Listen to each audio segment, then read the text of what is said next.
Hello everyone. So in this video, we'll talk about Fitnets, which was proposed in the paper Fitnets Hints for Thin Deep Networks. Now in the previous video, we saw that the top performing models were deep, they were wider, and they had large number of parameters.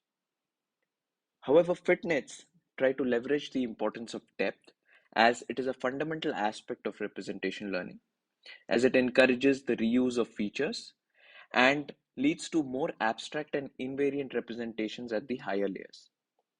Now, these fitnets would be deeper, they would be thinner, and therefore they would require lesser or almost equal number of parameters, and they would be trained by something called as a hint-based stage-wise training. So, what is this hint-based stage-wise training? So, in stage one of the fitness hint-based stage-wise training, we take a pre-trained teacher which has been pre-trained on a specific data set, and we take a subnetwork of this pre-trained teacher known as the hinting subnetwork. The weights associated with this hinting subnetwork are W hint, that is nothing but the parameters of the hinting subnetwork. Now the output that this hinting subnetwork generates, that is this feature map here, would be known as the teacher's hint. Similarly, at the fitnet end, we have got another subnetwork called the guided subnetwork, and the weights associated with this guided subnetwork are called W guided, that is nothing but the parameters of the guided subnetwork. Now, whatever would be passed through the guided subnetwork would generate an output here, that is an output feature map. Now, since the dimensions of the output feature map here will not match with that of the teacher's hint, this output feature map is required to be passed through a convolutional regressor having weight WR, whose sole aim is to perform convolutional operations so as to generate an output whose dimensions match with that of the teacher's hint. Now that we have the two dimensions matching, we can go ahead and compute the loss. Now the loss would be given by this equation here, and the loss is basically training the guided subnetwork and the convolutional regressor whose weights are W guided and WR.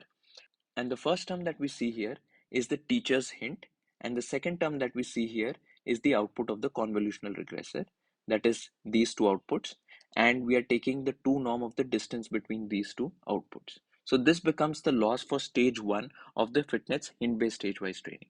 So to summarize, in stage 1, we are only training the guided subnetwork of the fitnet, that is only these weights are going to get updated.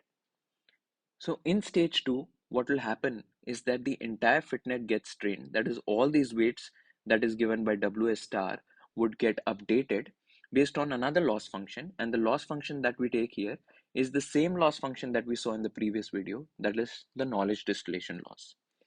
That is taking the outputs of the pre-trained teacher and using those to train the complete fitnet. Coming on to the results. So these two graphs here are comparing backpropagation, knowledge distillation, and hint-based training when we have fixed amount of multiplications or computations. So on the graph on the left, we have got 30 million multiplications, and on the right, we have 107 million multiplications. On the x-axis, we have number of layers, and on the y-axis, we have got test accuracy. So what we can see here is that with hint-based training, we are able to go deeper, that is more number of layers, and also we are getting better accuracy. A similar thing can be seen here on the 107 million multiplications case.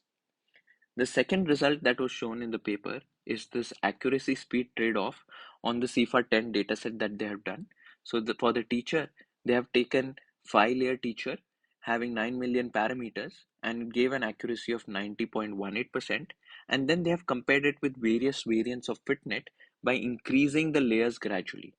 So for this case, where we have 11 layers for the Fitnet, we are getting a speed up of 13.36 and a compression rate of 36.